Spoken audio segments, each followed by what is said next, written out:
তো হ্যালো বন্ধুরা, সব কেমন আছো? আশা করি সব ভালোই আছো। যেই পায়রাটা আমি ধরেছিলাম সামনের একটা গাছ থেকে রাত 8টার সময়, সেই গাছটা তোমাদের দেখাচ্ছি, দেখো। আর পায়রাটা তোমাদের দেখাচ্ছি।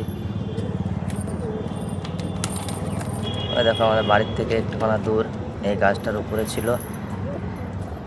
পায়রাটা এতই চালাক যে বাড়িতে নামছিল না সারাদিন। দেখো, এই দেখো, দেখো পায়রাটা।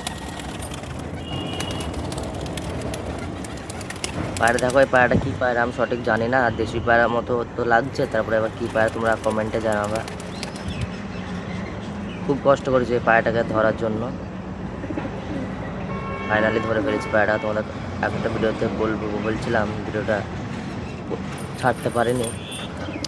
দেখো, এর সাথেও জোড়া করতে পারি, ফেটো আছে এটা। আর একটা আমার পায়রা আছে চিটি পায়রা, ওইটার সাথে করতে পারি। দেখা যাক আর দুদিন থাক, তারপরে। ভিডিওটা ভালো লাগলে একটা লাইক, কমেন্ট, শেয়ার করে দিও।